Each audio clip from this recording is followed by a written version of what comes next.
प्रारंभ के सभी दर्शकों को मेरा नमस्कार। मेरा नाम है संदीप आर के सिंह और आज का जो मेरा विषय है ललित मोदी। क्यों बात करेंगे ललित मोदी पर? क्योंकि उनका हाल-फिलहाल में एक इंटरव्यू आया है, जिस इंटरव्यू में भारत के मीडिया, राजनीति, क्रिकेट, बॉलीवुड जो कि वो सब में ही इन्वॉल्व रहे और स्वयं बहुत बड़े बिज़नेस खानदान से आते थे, तो बिज़नेस वर्ल्ड को भी बहुत अच्छे से जानते थे वो।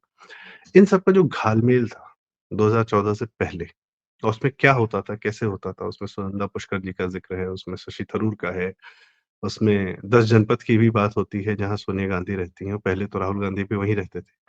और इसके अलावा मतलब बड़ी इंटरेस्टिंग है, Vineet Jain, times of India, सबकी बात हो रही है उसमें और एक अलग पर्सपेक्टिव नज़र आता है। जो बातें हम आज करते हैं, ललित मोदी के मुँह से वो बातें, चूँकि वो स्वयं उस दुनिया से निकल के आए हैं, वो अपनी बात बता रहे हैं और वो उस दुनिया की कहानी भी सुना रहे हैं। बड़ी ज़रूरी है जाननी, ठीक है? एंटरटेनिंग भी है, ज़रूरी भी है। तो शुरू करते हैं। चर्चा में इसलिए आ रहा है ललित मोदी का ये इंटरव्यू, क्योंकि सुनंदा पुष्कर का ज़िक्र करते हैं, वो शशि थरूर का ज़िक्र करते हैं। एक सेक्शन बहुत ज़्यादा जो है उसका बहुत वायरल हो रहा है। उस सेक्शन में वो बताते हैं कि आईपीएल की जब टीमें बिक रही थी, तो कोच्चि टीम के लिए उन्होंने देखा कि जितने नाम थे, उसमें सुनंदा पुष्कर का भी नाम था। सुनंदा पुष्कर स्वयं वहाँ पे नहीं थीं। तो उन्होंने कहा, "ये कौन है?" तो उनके लोगों ने बोला कि ये जो है बहुत बड़ी मीडिया एक्सपर्ट हैं और ये है। तो उन्होंने कहा कि इनको क्यों 15% रेवेन्यू मिल रहा है जबकि इनका इन्वॉल्वमेंट या इनका जो इन्वेस्टमेंट है वो ज़ीरो है। 1 पैसे का इन्वेस्टमेंट नहीं है but she is getting 15% of the entire Kochi team valuation के हिसाब से।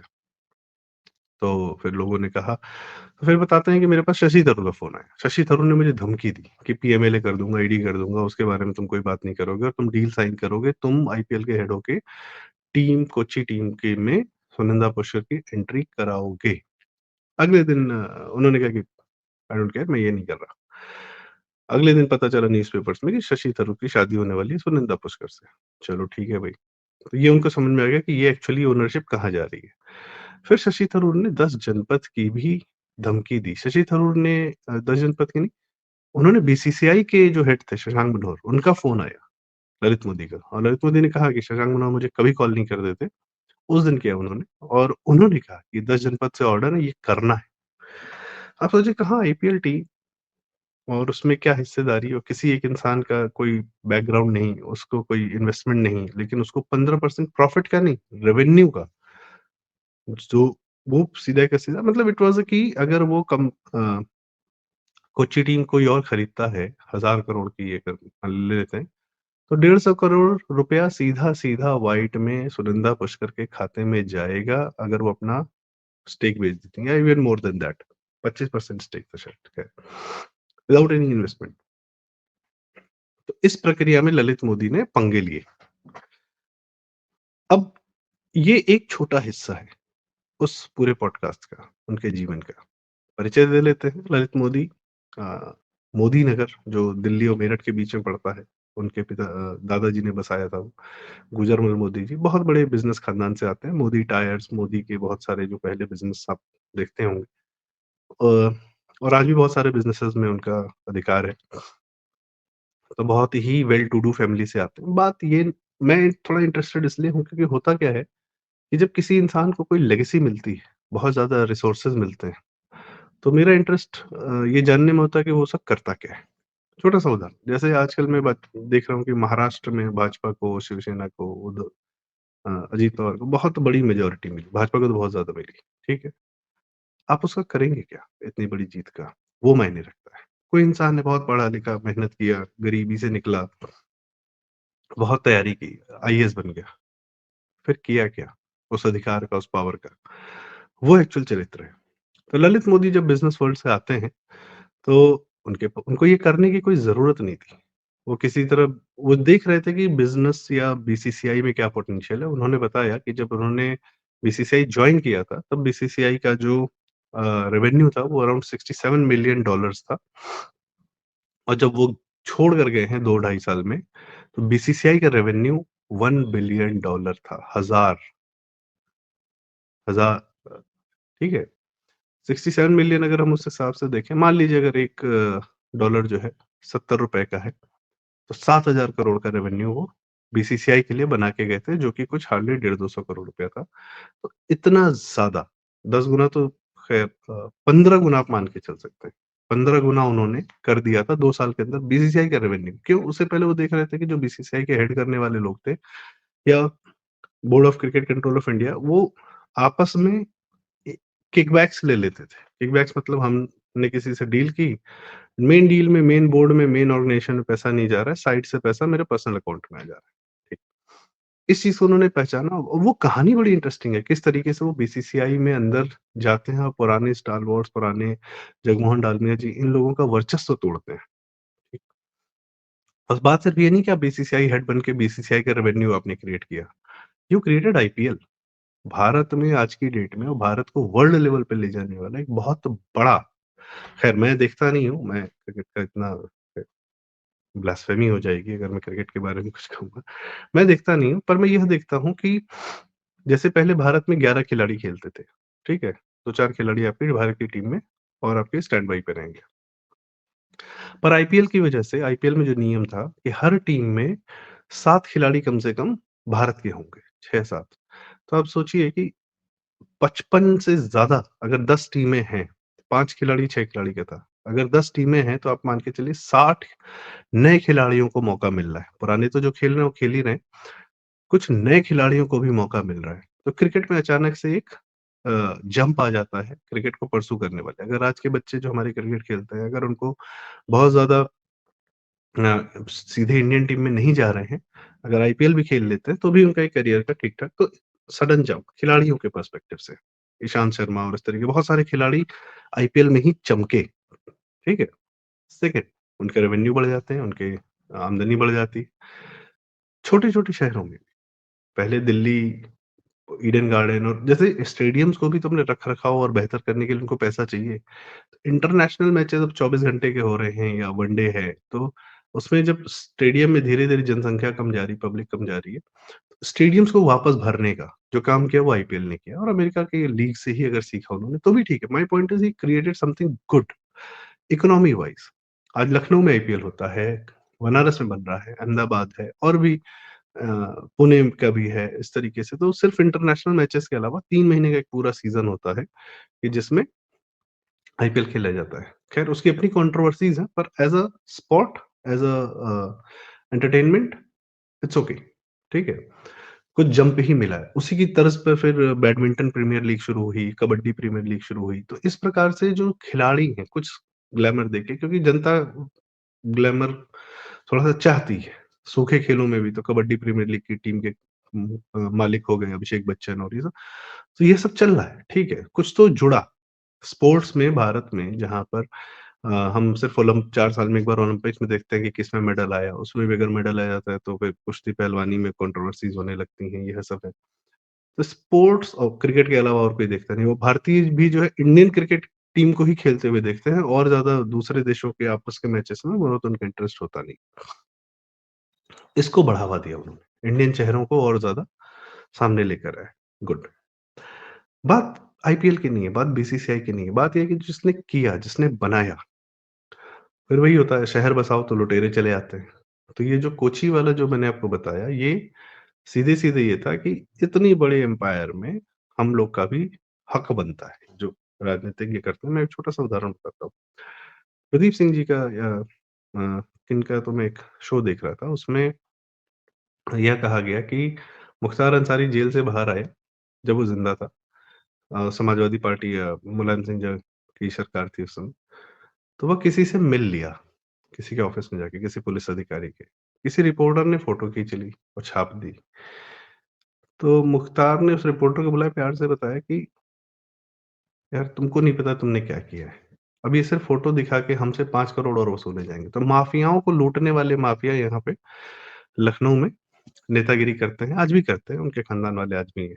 तो पॉइंट इज़ कि आप जब एक बड़ा एम्पायर बनाते हैं, तो ये जो कांग्रेस की जो 60 साल, 70 साल की जो नीति रही कि उसके छुटभैया जाके कि हम तुमको धमकी देके मतलब ब्लैकमेलिंग करके हम निकलवा लेंगे। हम पैसा या हमारा स्टेक होना चाहिए, हमारा हक होना चाहिए। जैसे हाल-फिलहाल में आम आदमी पार्टी का जो लिकर स्कैम पकड़ा है, उसमें संजय सिंह जी हैं। संजय सिंह ने अपने करीबी को ही जिस कंपनी को कॉन्ट्रैक्ट जा रहा था, उस कंपनी में उसको कुछ परसेंट की शेयर होल्डिंग करा दी, इसलिए संजय सिंह फँसे हैं लिकर स्कैम में, कि डायरेक्ट डीलिंग कर ली।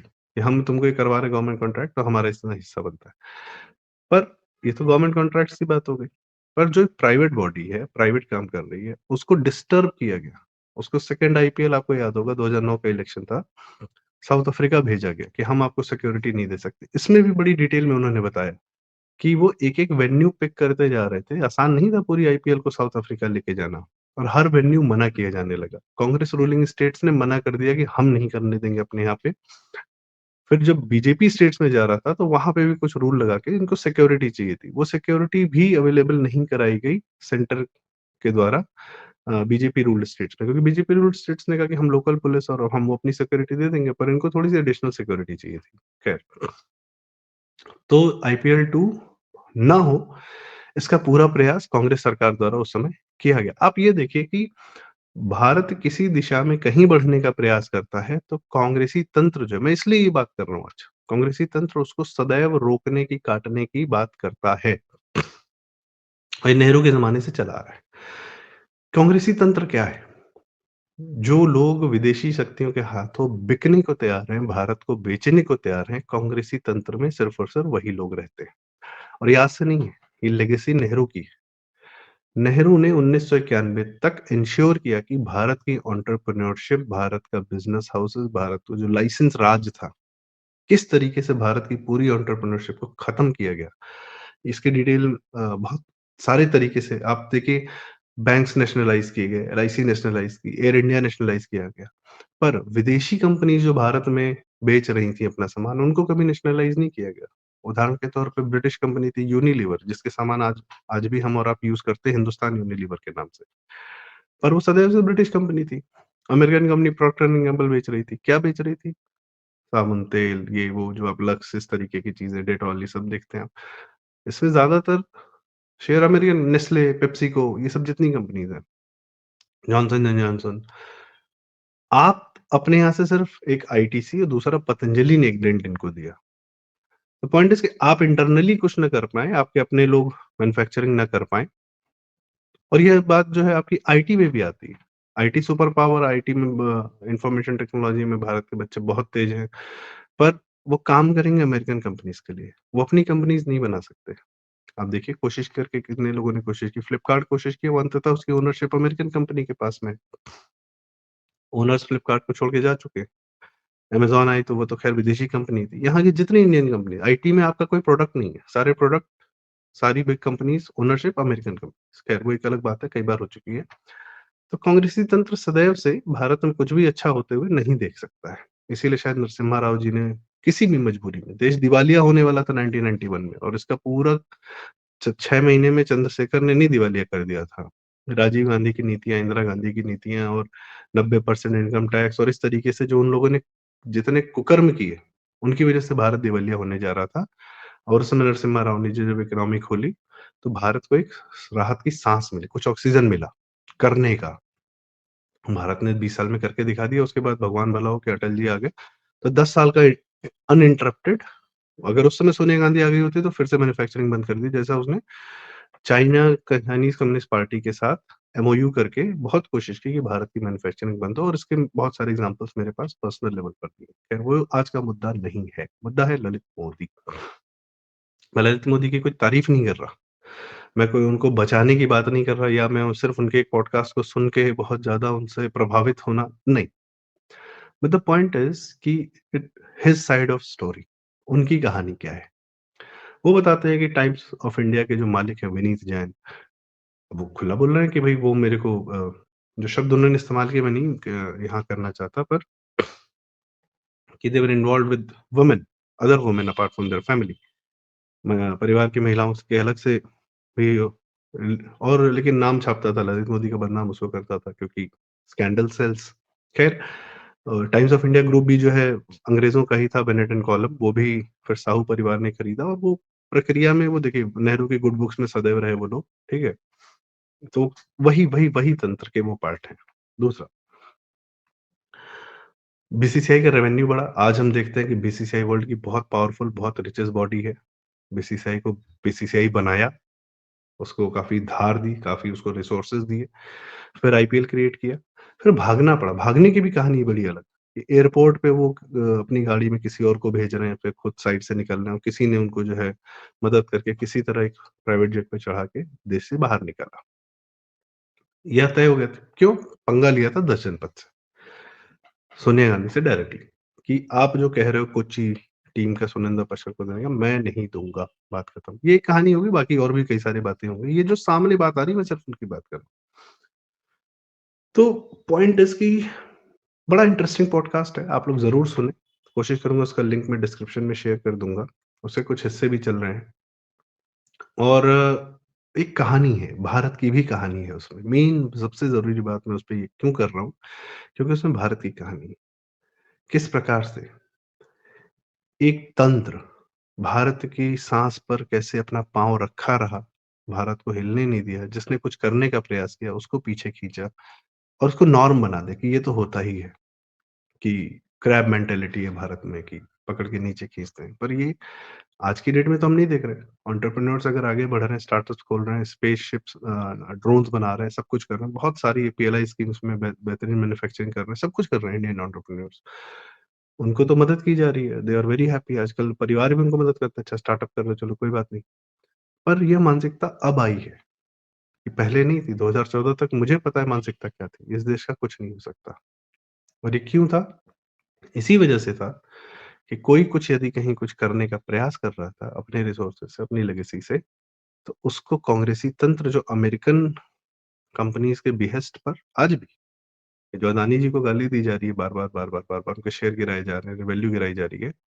ये किसके बेस्ड पे हो रहा है? सारी दुनिया खुलेआम बात कर रही है कि ये जॉर्ज सोरोस और अमेरिकन डीप स्टेट के उस पे हो रहा है, क्योंकि और चाइनीज़ के भी, क्योंकि हमें अदानी वर्ल्ड ओवर जो है इंडिया को बहुत मेजरली पुश कर रहे हैं, पोर्ट्स की ओनरशिप ले रहे हैं, ग्रीन हाइड्रोजन में काम कर रहे हैं, सोलर में काम कर रहे हैं और which doesn't have any component which is coming from China और धीरे-धीरे उस कंपोनेंट को कम करने की कोशिश की जा रही है। ओनरशिप अपनी है, अमेरिकन कंपनीज़ की नहीं है।